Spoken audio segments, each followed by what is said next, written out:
Ya comenzó La Neta Noticias con Noel Alvarado.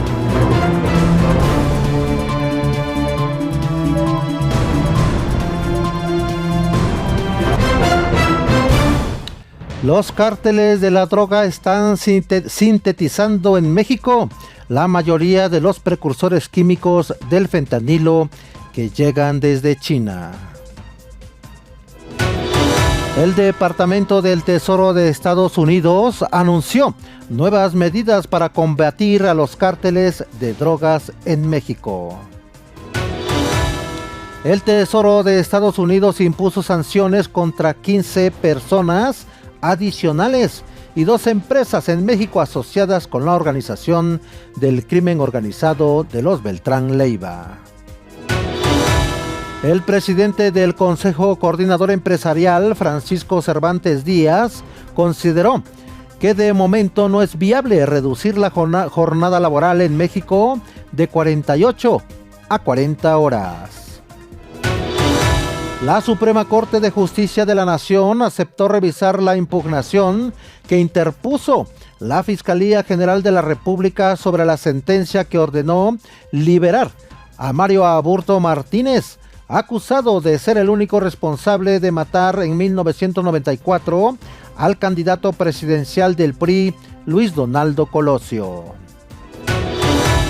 La organización Impunidad Cero reveló que hay un 99.6% de impunidad en los casos de desaparición y desaparición forzada del 2019 al 2022.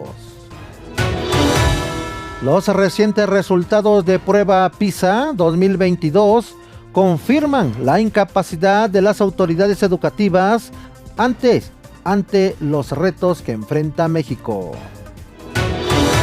Muy buenas tardes, bienvenido a La Neta Noticias por Acústica Radio de este 6 de diciembre del 2023. Recuerde que transmitimos en vivo por el 1150 de AM y en los próximos 30 minutos les daré toda la información más importante de México y el mundo. Saludamos también a los amigos que nos ven y nos escuchan a través de nuestras plataformas digitales de Acústica Radio. Nuestro número telefónico en cabina, el 5590-357300. También le doy 2 números de WhatsApp, el 5581-01-2861.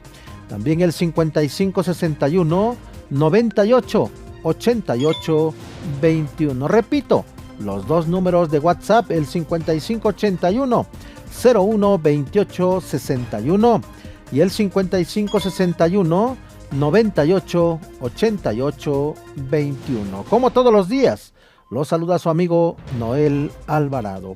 Y nos vamos a las noticias. Los cárteles de la droga están sintetizando en México la mayoría de los precursores químicos del fentanilo que llegan desde China, así lo aseguró Janet Yellen durante su visita a este país. En su primer viaje que hace a México desde que asumió el cargo en el 2021, la funcionaria estadounidense detalló que el fentanilo procesado en México es enviado ilegalmente por la frontera de Estados Unidos. En un mensaje a medios, Yellen dijo que el Departamento del Tesoro busca mejorar la capacidad de Estados Unidos y de México con el fin de combatir el tráfico del fentanilo, eliminando el financiamiento de los cárteles. La funcionaria recorrió esta mañana un laboratorio criminal de drogas de la Fiscalía General de la República aquí en la Ciudad de México. También le informo que el Departamento del Tesoro de Estados Unidos anunció nuevas medidas para combatir a los cárteles de drogas en México, hasta donde viajó la secretaria Janet Yellen en busca de reforzar la cooperación con la nación latinoamericana para detener el flujo de fentanilo hacia el norte del país. En su primer viaje a México desde que asumió el cargo del 2021, Yellen dijo a periodistas que el Departamento del Tesoro tiene como objetivo mejorar la capacidad de ambos países para encontrar y cortar el flujo de financiamiento a los cárteles de droga y sus empresas fachada. Ahora tenemos autoridades que creo que nos facilitan la persecución e intermediarios que en realidad no comercializan fentanilo en sí, sino productos como pastillas y productos farmacéuticos cuya exportación no está controlada, dijo Yemen. Pero cuando dice se utilizan como parte de un cártel para facilitar el tráfico de drogas, ahora podemos intervenir e imponer sanciones a esas entidades. También le informo que el Tesoro de Estados Unidos impuso sanciones contra 15 personas adicionales y 2 empresas en México asociadas con la organización del crimen organizado de los hermanos Beltrán Leiva, mientras busca profundizar la cooperación con el gobierno mexicano para frenar los flujos del fentanilo. La secretaria del Tesoro estadounidense Janet Yellen anunció las sanciones durante su visita a la Ciudad de México. Este cártel de los Beltrán Leiva ha estado transportando varias toneladas de cocaína y metanfetamina a Estados Unidos.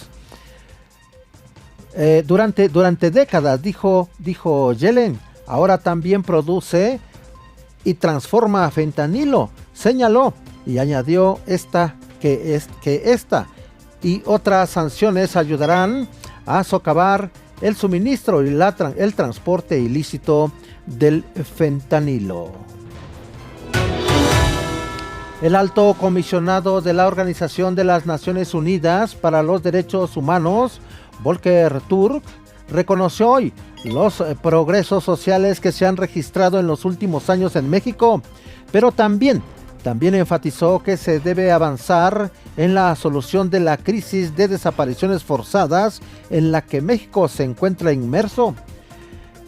En comentarios realizados durante una conferencia de prensa de balance de la situación mundial de los derechos humanos, Turk aplaudió lo conseguido en términos de reducción de pobreza y de mejora del bienestar social en México, pero está igualmente claro, agregó, que hay retos que persisten, en particular el relacionado con las desapariciones forzadas, agregó el alto comisionado de la Organización de las Naciones Unidas. La organización Impunidad Cero reveló que hay un 99.6% de impunidad en los casos de desaparición y desaparición forzada del 2019 al 2022. En México se han acumulado 35.669 personas desaparecidas del 2019 al 2022, de las cuales solo se han obtenido 141 sentencias condenatorias, lo que presenta solo el 0.4% de los casos, reveló la organización civil Impunidad Cero en conferencia de prensa durante la presentación de su informe Impunidad en el delito de desaparición en México. Señaló que del 2019 al 2022, los estados de Aguascalientes, Chiapas, Ciudad de México, Guerrero, Oaxaca, Quintana Roo y Yucatán no reportaron ninguna sentencia condenatoria por los delitos de desaparición cometida por particulares y desaparición forzada, lo que se traduce en un 100% de impunidad. Indicaron que las entidades con más sentencias condenatorias son Guanajuato con 28, el Estado de México con 20, Michoacán con 11 y Nuevo León con 9. Son los estados, dice, que registraron más sentencias condenatorias entre el 2019 y 2022 por casos de desaparición de personas. Explicaron que los casos de desaparición en el país constituyen una crisis humanitaria que va en aumento. Detallaron que en el 2022 el Registro Nacional de Personas Desaparecidas y No Localizadas registró una cifra récord de 9.068 personas desaparecidas y no localizadas. El 74% de estos registros corresponden a hombres y el 26% restante a mujeres. En total, hay 7 personas desaparecidas por cada 100.000 habitantes a nivel nacional. Mire, también le informo que la Suprema Corte de Justicia de la Nación aceptó revisar la impugnación que interpuso la Fiscalía General de la República sobre la sentencia que ordenó liberar a Mario Aburto Martínez, acusado de ser el único responsable de asesinar en 1994 al candidato presidencial del Partido Revolucionario Institucional, Luis Donaldo Colosio. El amparo que había recibido Aburto Martínez dejaba sin efecto la condena de 45 años de cárcel, por lo que recuperaría su libertad en marzo del 2024, cuando se cumplen 30 años de haber sido arrestado.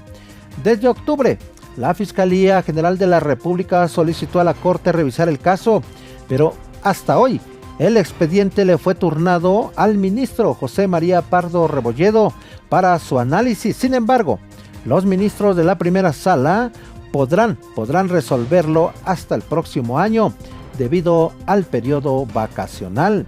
De acuerdo con el acuerdo sobre el amparo directo de revisión, el expediente judicial se revisará hasta estar plenamente integrado.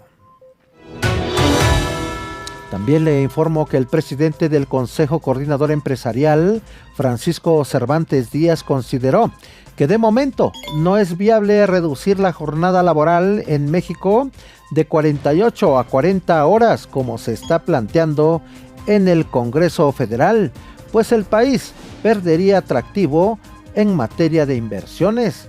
Tras participar este miércoles en Palacio Nacional, al lado del presidente Andrés Manuel López Obrador, en el anuncio del incremento del salario mínimo del 20% para el próximo año, Cervantes consideró inviable reducir la jornada laboral, pues afirmó que los industriales ya han apoyado a la clase trabajadora y ahora se podría perder atractivo para invertir. Resaltó que seguramente más adelante se podrá ver la reducción laboral, pero insistió en que si se avala ahora la reducción de la jornada a 40 horas de trabajo, se va a estresar más el campo laboral del país. Destacó que hoy se tiene un nivel histórico mínimo del 2% en desempleo, por lo que pidió sensibilidad para que México siga siendo atractivo y pueda seguir captando inversiones. Al referirse al caso de 5 estudiantes de medicina asesinados la tarde del domingo en Celaya, Guanajuato, el presidente Andrés Manuel López Obrador sostuvo que se trató de un crimen por compra de drogas. Además, minimizó el consumo de drogas en México y afirmó que solo existe un poco de consumo en el estado de Guanajuato, pero insistió en que en general no hay problemas de consumo, ni siquiera dice en estados como Sinaloa y Jalisco, entidades donde están asentados los dos grupos criminales más grandes del país. Al referirse al caso de los jóvenes torturados y asesinados en Celaya, Guanajuato, insistió que estuvo ligado al consumo de drogas. Recordar que los 5 estudiantes fueron privados de su libertad y asesinados a bordo de un automóvil. Estos pertenecían a la Universidad Latina, Campus Celaya, y todos presentaban heridas de arma de fuego. Un sexto cuerpo fue hallado cerca de estos 5, por lo que se presume que también era el estudiante que fue reportado como desaparecido. Es importante señalar que 3 de los occisos eran familiares de una exregidora. Los recientes resultados de la prueba PISA 2022 confirman la incapacidad de las autoridades educativas ante los retos que enfrenta México al ser evaluado dentro del programa para la evaluación internacional de los estudiantes, PISA por sus siglas en inglés, de la Organización para la Cooperación y el Desarrollo Económico, consideró la Unión Nacional de Padres de Familia. Debido a ello, demandaron al gobierno federal educación de calidad para los estudiantes mexicanos. En su participación, Israel Sánchez Martínez, presidente de esta organización, resaltó que la prueba PISA 2022, que ubican a México como el tercer país peor calificado en materia educativa, no solo trata del casi nulo aprovechamiento escolar, sino del miedo de los estudiantes a la inseguridad en los estados y los resultados del bullying, que al menos el año pasado dejaron una cifra de más de 25 suicidios por esta causa. Expuso que desde la Unión Nacional de Padres de Familia hacen un llamado urgente a las autoridades educativas locales y federales, así como al Ejecutivo Federal, para que tomen conciencia responsable de las modificaciones pertinentes que deben hacer con la finalidad de mejorar la educación en México. Mire, también le doy a conocer que la precandidata presidencial opositora Xóchitl Gálvez presentó este miércoles a los integrantes de su equipo para implementar su plan de gobierno en caso de que gane las elecciones del 2024. Dentro de los que destacan figuras que formaron parte del gobierno del expresidente Felipe Calderón, como Fernando Gómez Mont, exsecretario de Gobernación, Josefina Vázquez Mota, extitular de la Secretaría de Educación Pública, y José Luis Luege, exdirector general de la Comisión Nacional del Agua.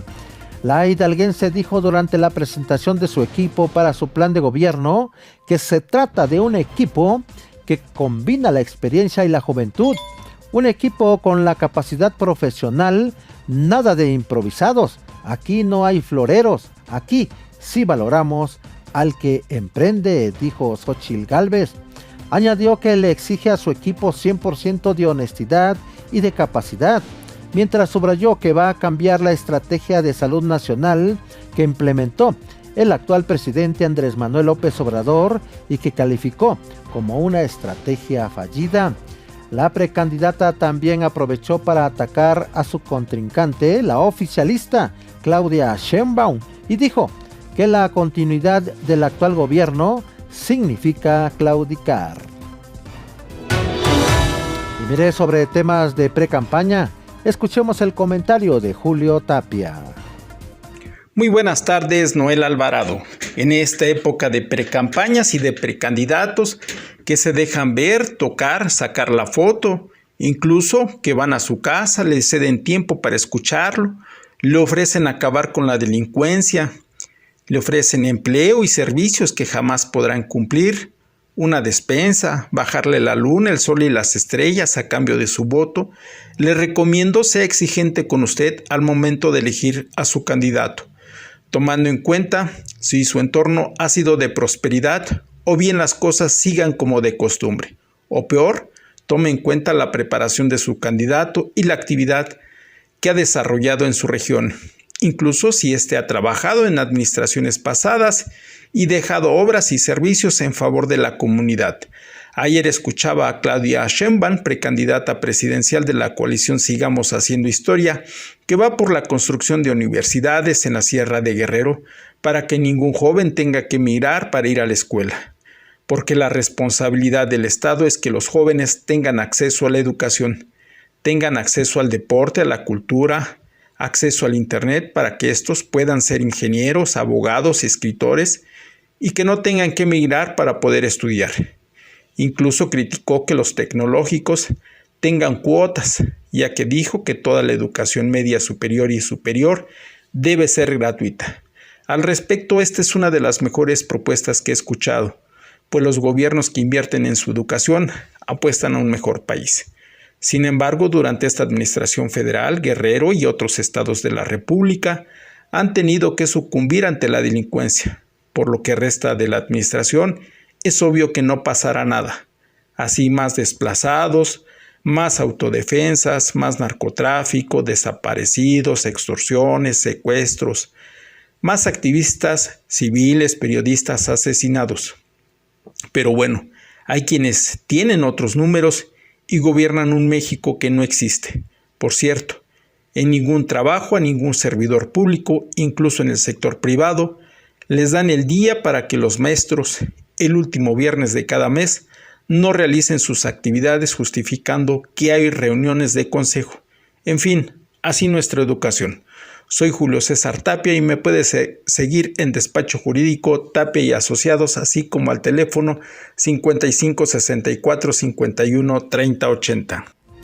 Mire, también le doy a conocer que la lucha por la candidatura al Senado de la República por el Estado de México dentro de Morena se mantiene en una férrea disputa entre las dos fuerzas políticas más importantes de la entidad, la del presidente municipal de Ecatepec, Fernando Vilchis Contreras, y la del senador Higinio Martínez.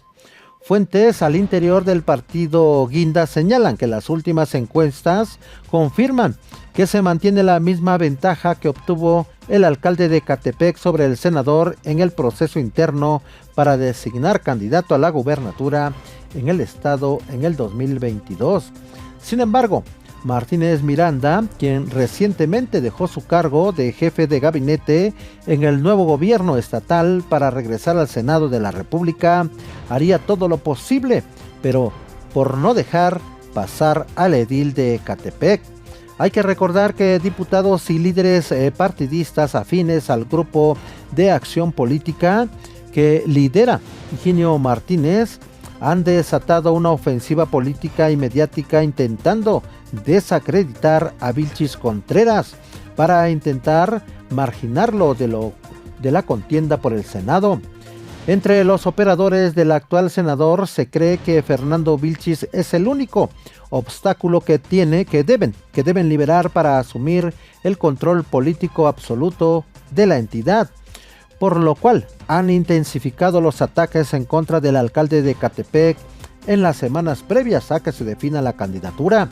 No obstante, al igual que el año pasado, el escenario de las encuestas favorece a Fernando Vilchis Contreras, pese a que Martínez Miranda se resiste a ceder el control político de la izquierda en el Estado de México, que ejerció durante décadas y que recientemente tuvo que entregar contra su voluntad a la actual gobernadora Delfina Gómez Álvarez. Los actores políticos del Estado de México con más electores del país ven una contienda muy cerrada al interior del partido por la senaduría entre el viejo caciquismo de Higinio Martínez y el nuevo liderazgo emergente de Fernando Vilchis Contreras, en el que tendrán que intervenir la precandidata a la presidencia Claudia Sheinbaum y la propia gobernadora Delfina Gómez Álvarez para mantener la unidad de la Cuarta Transformación. La inauguración de la ampliación del tren suburbano del tramo Lechería Aeropuerto Internacional Felipe Ángeles se tiene prevista para el tercer trimestre del 2024, antes de que concluya la presente administración federal. Así lo informó Max Noria Anguiano, director de Comercialización y Administración de Riesgos de Ferrocarriles Suburbanos, al recordar que será posible viajar en aproximadamente 40 minutos desde la estación Buenavista, en el centro de la Ciudad de México, al Aeropuerto Internacional Felipe Ángeles, ubicado en el municipio de Tecámac, Estado de México. En conferencia de prensa para dar a conocer la presentación de los resultados 2023, Noria Anguiano comentó que no puede precisar fecha exacta para que comience la operación del servicio, aunque sí resaltó que los trenes correrán a una velocidad promedio de 65 km por hora, aunque pueden alcanzar hasta 160 km por hora y tiene capacidad para 179 pasajeros.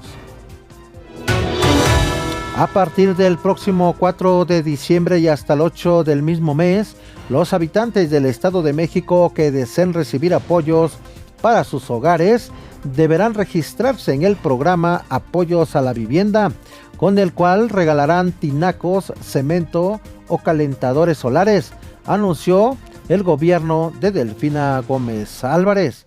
La administración estatal dio a conocer que este proyecto va dirigido a personas mayores de 18 años que habiten en la entidad mexiquense en condición de pobreza o con carencia por calidad y espacios de la vivienda.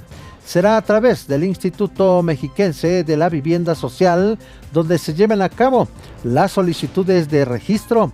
El programa tiene como objetivo impulsar una vivienda adecuada para los mexiquenses que mejore sus condiciones de vida, por lo que tiene cobertura en los 125 municipios mexiquenses, mediante la entrega total de 550 paquetes de cemento, 700 tinacos y 750 calentadores solares, dijo el gobierno de Delfina Gómez Álvarez en información oficial. Mire, también le informo que la construcción del colector Solidaridad de la zona oriente del Estado de México, obra iniciada en noviembre del 2022 y contempla el proyecto del trolebús Chalco-Santa Marta, lleva más de 6 meses de retraso y el actual gobierno estatal no tiene fecha estimada para la terminación de la obra. De acuerdo con la presidenta de la Comisión de Patrimonio Estatal y Municipal del Congreso Mexiquense, Anaís Burgos Hernández, este colector fue una de las obras inconclusas que heredó el gobierno anterior. Al menos 5 departamentos del llamado cártel inmobiliario fueron entregados a la Comisión para la Reconstrucción, quien a su vez los entregará al igual número de familias de damnificados por el sismo del 2017, informó el jefe de gobierno Martí Batres Guadarrama. Sobre el tema, escuchemos la información completa con Andrea Alvarado. Buenas tardes, Noel. Te saludo a ti y a los redescuchas de La Neta Noticias por Acústica Radio, para informar que al menos 5 departamentos del llamado cartel inmobiliario fueron entregados a la Comisión para la Reconstrucción, quien a su vez los entregará a igual número de familias de damnificados por el sismo de 2017, informó el jefe de gobierno Martí Batres Guadarrama. Dichos inmuebles se encuentran ubicados en la calle Petén 329, Colonia Narvarte, en la alcaldía Benito Juárez. 4 de ellos tienen un valor de 4 millones de pesos y el quinto tiene un roof garden que está valuado en 6.5 millones de pesos.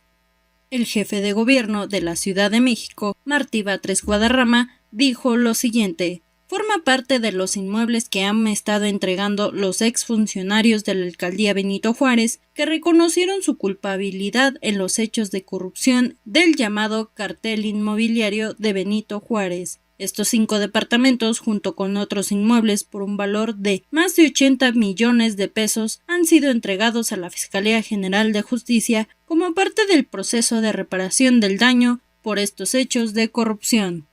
El mandatario mencionó que dichos inmuebles que la Fiscalía Capitalina obtiene y que entrega al gobierno de la Ciudad de México serán entregados a su vez a 5 familias damnificadas de los temblores de 2017, y así se cumple con el principio de devolver al pueblo lo robado. De igual modo, Batres Guadarrama agregó que en este caso se hará una revisión por parte de la Comisión de Reconstrucción, pues son departamentos relativamente nuevos, pero sean revisados por el Instituto de Seguridad de las Construcciones de acuerdo a las normativas que se tienen. Mientras que la Fiscal General de Justicia de la Ciudad de México, Ernestina Godoy, aclaró que la investigación del cártel inmobiliario no es una persecución política, pues se trató de un entramado de favores e irregularidades con el modus operandi en el que exfuncionarios de esa alcaldía se beneficiaron de una manera alevosa e ilícita, abusando del cargo que se ostentaron, y expresó lo siguiente: hasta el momento hemos llevado a proceso a un exalcalde, a 3 exdirectores generales, a 2 exdirectores, a un exsubdirector, un contratista, un trabajador por honorarios y a una gestora que trabaja con la alcaldía, y tenemos a otros 5 exservidores públicos con niveles altos y mandos medios que son investigados, y a otros contratistas que están en desarrollo las investigaciones. La funcionaria recordó que la explosión de una lavadora puso al descubierto la red articulada de anomalías, que hoy forma parte del por qué un partido político busca descalificar a la Fiscalía y a toda costa evitar que el equipo que está a cargo continúe. Batres Guadarrama mencionó que la selección de a qué damnificados se les entregarán estos edificios será con base a los procesos que se tienen en la reconstrucción. Hasta aquí la información.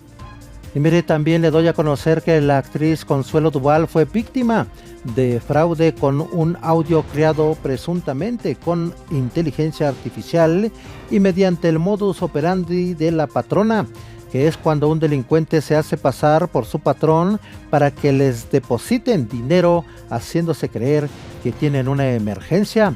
En la carpeta de investigación se encuentra sentado que ayer alrededor de las 10:40 horas y mientras realizaba sus labores, la empleada doméstica de la actriz recibió una llamada al teléfono fijo de la casa que se ubica en la alcaldía de Coajimalpa. Un hombre le refirió que hablaba de parte de su patrona y que le diera su número celular porque le daría unas indicaciones. La empleada proporcionó el teléfono y el sujeto finalizó la llamada. Unos segundos después recibió una llamada telefónica de un celular.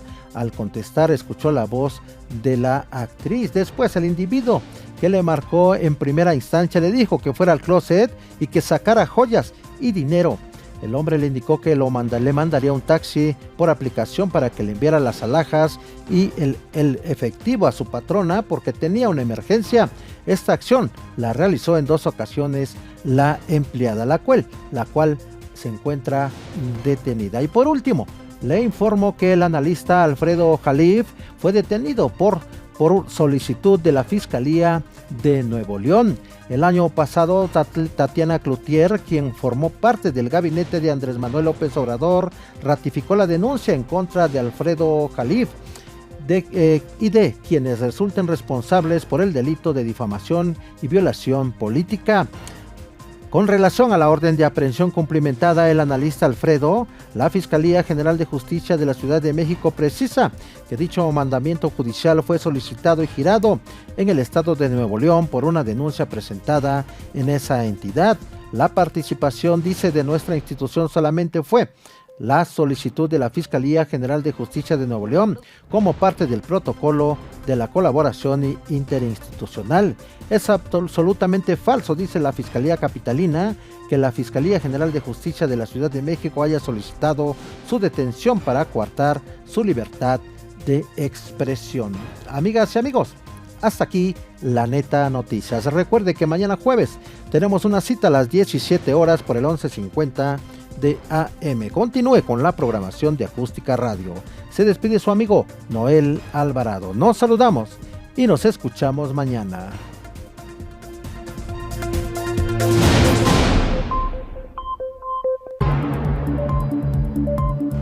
Esto fue La Neta Noticias con Noel Alvarado. Una producción de Grupo Acústica.